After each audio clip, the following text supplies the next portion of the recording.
The quantum sensors aboard the Celestial Wanderer began screaming their warnings 3 hours before the Krell Armada dropped out of hyperspace.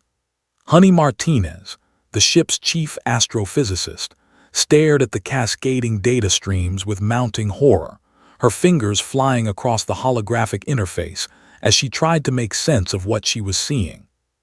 "Harry, you need to see this," she called across the observation deck, her voice tight with barely controlled panic. Commander Harry Chen abandoned his coffee and crossed the deck in 4 long strides. At 42, he was one of Earth's most decorated officers, a veteran of the Proxima skirmishes and the Titan Rebellion.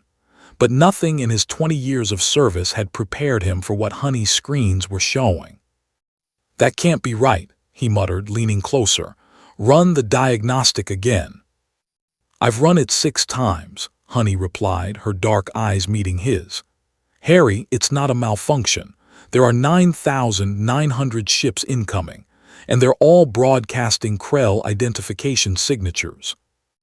The Krell hierarchy had been humanity's primary adversary for 3 decades, ever since first contact had gone catastrophically wrong in the Barnard star system. They were an ancient empire, technologically superior, and utterly convinced of their manifest destiny to dominate the galaxy. But this was an extinction-level threat. Harry's jaw clenched. "Sound General Quarters, get me a direct line to Earth Command." The next 2 hours passed in a blur of desperate preparations. The Celestial Wanderer was a research vessel, not a warship, but like all human ships operating beyond the heliopause, it carried defensive armaments. Around them, the outer solar system came alive with activity as mining stations, scientific outposts, and patrol craft scrambled to respond to the unprecedented threat. Earth Command's response, when it came, was grimly realistic. Admiral Victoria Okonkwo's face filled the main screen, her expression carved from stone. "All civilian vessels are ordered to retreat to the inner system immediately," she announced. "Military assets will form a defensive perimeter at Jupiter's orbit. We're evacuating Luna and Mars. This is going to be bad." Honey felt her stomach drop. She'd been born on Luna in the crystalline domes of Tycho Station. Her parents still lived there. Harry's hand found her shoulder, squeezing gently. "They'll make it out," he said quietly. "The evacuation protocols are solid." But they both knew the math. Millions of people, scattered across dozens of colonies and stations. Even with Earth's entire merchant fleet mobilized, they couldn't save everyone. The Krell Armada materialized like a plague of locusts, their ships blotting out the stars. They came in perfect formation, a testament to their centuries of military doctrine. 9,900 vessels ranging from frigate-sized raiders to dreadnoughts the size of small moons. Their hulls were adorned with the bioluminescent patterns that marked their caste system, pulsing with eerie blue-green light. Earth's defensive fleet numbered barely 300 ships. The battle was a massacre. Honey watched from the Wanderer's observation deck as humanity's finest warships were systematically dismantled. The Krell used weapons that bent spacetime itself, creating gravitational shears that tore hulls apart at the molecular level. They deployed swarms of autonomous fighters that learned and adapted with each engagement, becoming deadlier with every passing minute. The Invincible, Earth's flagship and home to 12,000 souls, lasted 17 minutes before a Krell dreadnought's main cannon punched through its shields and cored it like an apple.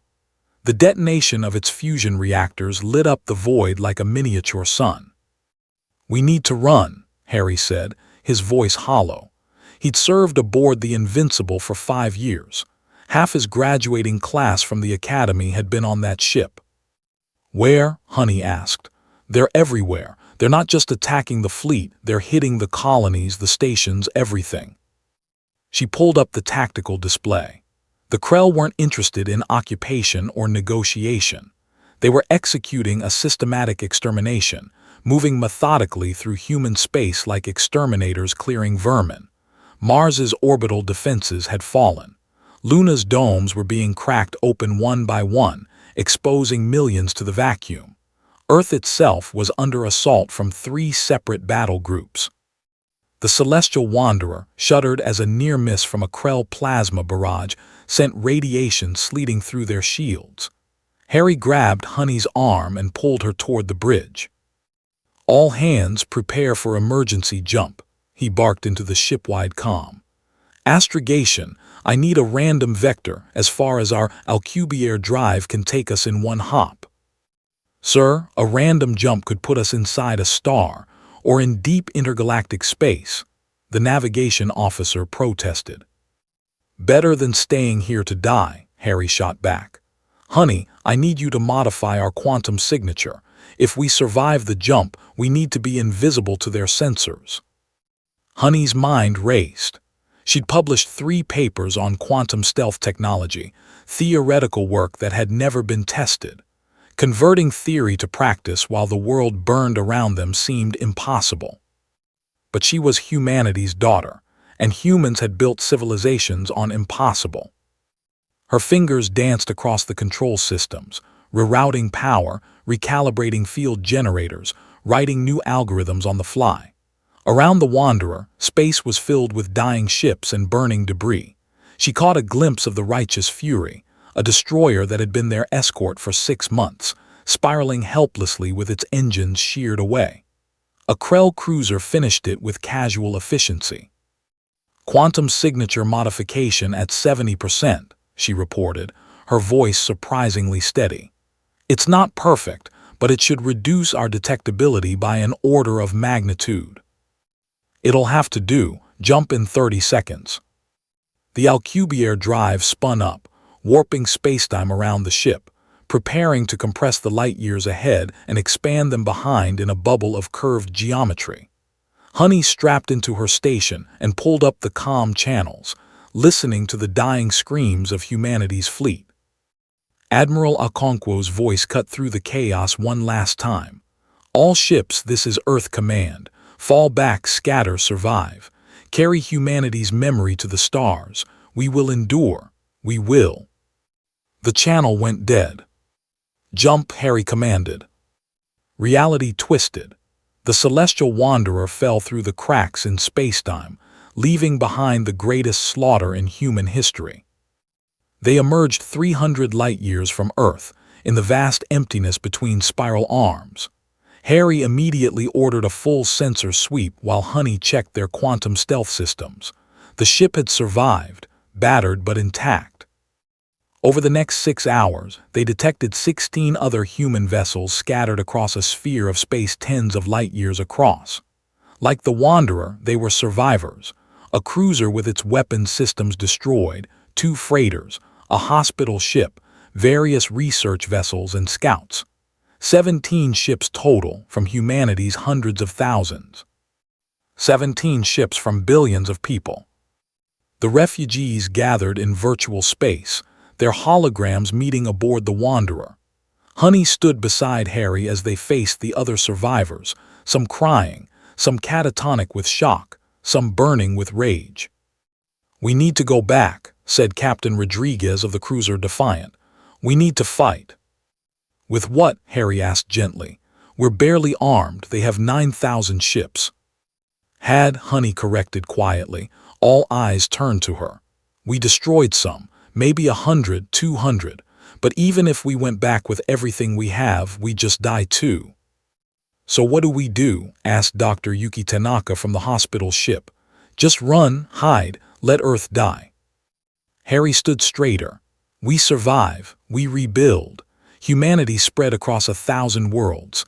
The Krell can't hunt us all down. We go dark, we go deep, and we prepare. Our children or our children's children will reclaim Earth."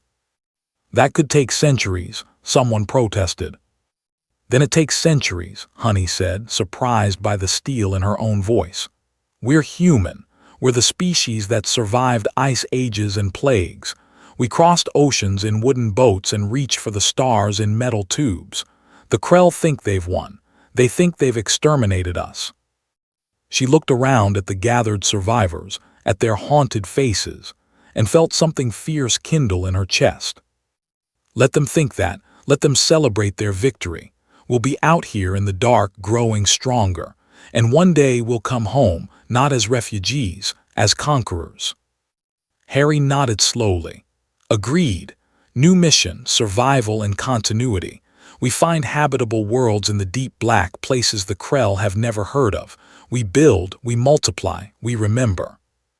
And we prepare, finished Rodriguez, understanding dawning in his eyes. 17 ships, holding perhaps 12,000 souls between them. All that remained of humanity's billions. But Honey looked at their faces and saw something the Krell had never possessed. The absolute, bloody-minded refusal to accept extinction that had driven humanity from caves to the stars. Set course for deep space, Harry ordered. Random headings, quantum stealth engaged. We scatter but we stay in touch. Tight beam communications only. And we tell everyone we find, humanity endures. Humanity survives. Humanity will return, Honey added softly. The celestial wanderer turned away from Earth, away from the pyres of their civilization, and drove into the endless dark. Behind them, the Krell celebrated their greatest victory. They had no idea they just created their worst nightmare, a humanity with nothing left to lose and eternity to plan their revenge.